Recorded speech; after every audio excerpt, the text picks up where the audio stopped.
Hello guys, baga nagayaan garuu YouTube channel kiyyaa deebitan jecha arra waan haaraa isin gammachiisu tokko isiniif qabadhee dhufeera.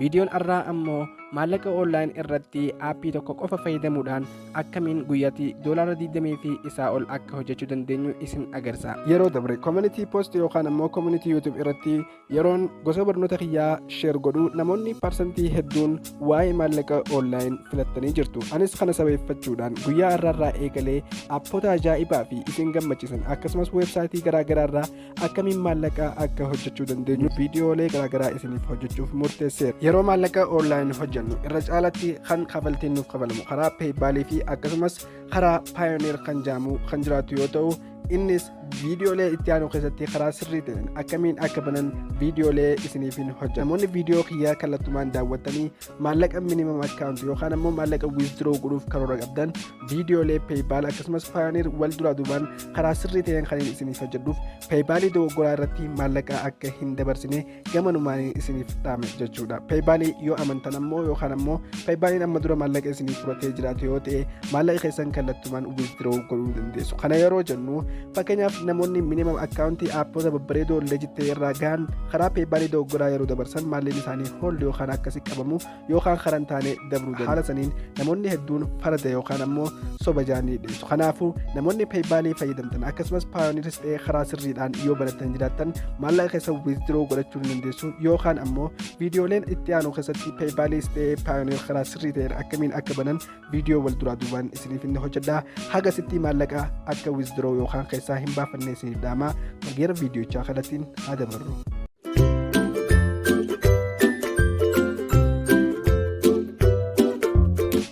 Okay guys, barnoota irraa irratti kallattumaan osoo hin dabarin namoonni viidiyoo kana daawwachuu jiraattan like godhuudhaan akkasumas obboleeyyan keessan kan biraa akka ga'u godhuu hin dagatinaa.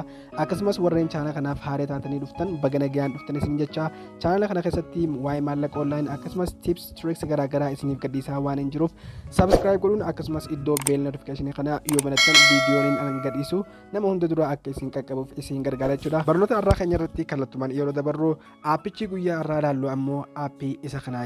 Aappii isa kana legitiidha yookaan ammoo aappii dhugaatii na amana maallaqa withdraw irraa godheetiin jira jechuudha.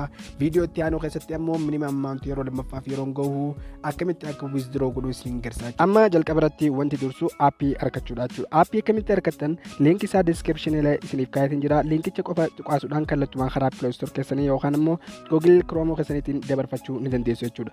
Aappicha yeroo dabarfannee haala kanaan erga bannee haala kanaan nuuf fida. Karaa lamaan mazaggabachuu qabna. Tokko continue with Facebook fi continue with Google kan jiru kana isin kan jalaa kan Google jiru kana ni filadna jechuudha. Yeroo kana filannu kallattumaan gara email keenya nu dabarsaa jechuudha. Email kana keessaa tokko ni filanna jechuudha. Kan itti mazaggabannu barbaannu. Yeroo haala kanaan mazaggabannu kallattumaan ammas eessatti akka nu dabarsu ni ilaalla. Kallattumaan seensa welcome jettu kun akkuma agartan tikeetii firii ta'ee nuuf kan jechuudha. Iddoo kileen tikeetii kan jiru kana ni cuqaafna. Tikeetii kiyya 100 naaf dabalee jira jechuudha. Ammas deebi'ee badhaasa giveaway nuuf kan jechuudha. Seensa irratti erga haala kanaan nuuf fidee ammas kallattumaan iddoo magariisa gama jalaa jettu kana ni cuqaafna. Amma haala kana keessatti giveaway nuuf kan jechuudha. Seensa irratti torbaanitti tikeetii yoo guutanne as seenuu dandeenya. Kana godhuudhaaf jalqaba iddoo magariisa sanni tuqna akkasumas iddoo iskiriina get free ticket the spanning for fortune kan jiru kana ni cuqaafna. Sana booda kallattumaan maal goona dayiwaan ni filanna. Amma akkuma agartan kanatti automaatikaalii iddoo spin jettu kana ni filanna. Kallattumaan doolaara meeqa akkanaa kan ilaaltu waaw simpilii kun doolaara tokko won godheetiin jira jechuudha. Haala kanaan kun doolaarri kiyya kallattumaan seensa irratti naaf hojjetee jira jechuudha. Jalqaba irratti haala kanaan nuuf kanna amma step by stepidhaan akkamitti nuti mataa keenyaaf daliinaa waliin ilaalla. Sadarkaa tokkoffaa irratti kana hojjechuudhaaf iddoo spinnaa hojjettu kana ni agartanii kallattumaan yeroo cuqaafnu haala kanaan ammas guyyuu jechuudha yeroo mara seenuu dandeenya. Iddoo spin jettu tananiin tuqaasaa kallattumaan chaansiitii jechuun tikeetii kiyyaan yeroo hundaniin baafadha jechuudha. Amma haala kanaan erga daafannee ammas maaliin godhaa get to more spin amma viidiyoo adsii qofa daawwachuudhaan ads qofa daawwachuudhaan habbaa carraa lamanaaf kan jechuudha. Amma kunoo ads kiyya eegalee jira viidiyoo gabaabaa sekondii muraasa jechuudha daawwanna. Sana booda carraa guddaa nuuf kan jechuudha. Haala kanaan ergaan viidiyoo daawwadhee iddoo gama gubbaarratti x fiddee jirtu kunoo iddoo diisan ni cuqaaftu simpilii carraan kiyya naaf kan jira jechuudha. Amma deebi'ee carraa spinning godha jechuudha. Ammas deebi'ee hanga qarshiillee mo'uu ni danda'a doolaara tokkollee mo'uu ni danda'a carraa keessan jechuudha. Kunoo an tikeetiin moo'ee ammas deebi'ee tikeetii tara lama ammas lammaffaa tikeetii moo'ee jira jechuudha. Haala kanaan irra deddeebitanii yoo mootan doolaara hedduu irraa argachuu dandeessu jechuudha.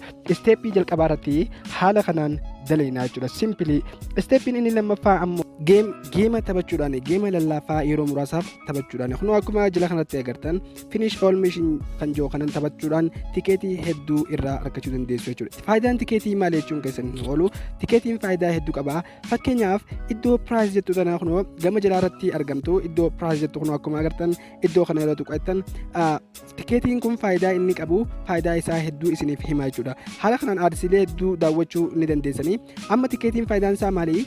Iddoo piraayis puul jettu kun akkuma agartan qarshii doolaara 1,350 seenuudhaaf tikeetii 10,000 qabaachuu qabda jechuudha. Carraa kanatti fayyadamtee tikeetiileen faayidaa hedduu qabaachuudha. Inni sadaffaan ammoo viidiyoo ads ilaaluudhaan mokkoru jechuudha. Kun akkuma agartan piksel nambar iddoo kana yeroo cuqaastan viidiyoo gabaabaa nuuf fida jechuudha. Viidiyoo gabaabaa kana booda carraa haga qarshii 10,000 yookaan doolaara 10,000 illee mo'uu nuuf kenna jechuudha. Amma fakkeenyaaf viidiyoo kana yeroon xumuru haala kanaan x godhee gizeeraa deebi'u carraa kiyya niin filadhaa jechuudha. Amma lakkoofsa kanarraa carraan kan nagee carraa qarshii 10,000 mo'uu yookaan argachuutiin qabaachuudha. Fakkeenyaaf kun akkuma agartan piksel nambar kan jiru kana haala kanaan niin fudhadhaa jechuudha. Sana booda yeroo akka agartan 9 hour booda carraan ni bahaa yoo carraan kiyya naaf ba'e immoo qarshii 10,000 illee doolaara 10,000 illee simpilii baasuu ni danda'a jechuudha carraa kiyya. Inni afuraffaan immoo carraa aadsii isa afuraffaati jechuudha. Kun akkuma agartan lakkoofsota kana irratti viidiyoo aadsii daawwattanii lakkoofsa kana ni guuttu. Sana booda kunoo viidiyoo jalatti argamtu kanatti laakii nambariidha jechuudha. Kunis carraa qarshii 1,100 moo qarshii doolaara 10 moo fi kanneen kana fakkaatan carraa kanatti fayyadamuudha jechuudha. Inni afuraffaa. Carraan bareedaan inni dhumaa inviteeshinii jedhama. Inviteeshinii jechuun kun akkuma gama gubbaa gama mirgaa kanatti argamtan iddoo invite jettu kana nu fida. Yeroo iddoo invite jettu kanatti cuqaafnu liinkii nu fida jechuudha. Liinkii jechuun fakkeenyaaf aappii kana warri yoo fayyadamte koodii ta'e wajjin gara nama birootiif sheer godhuudha jechuudha.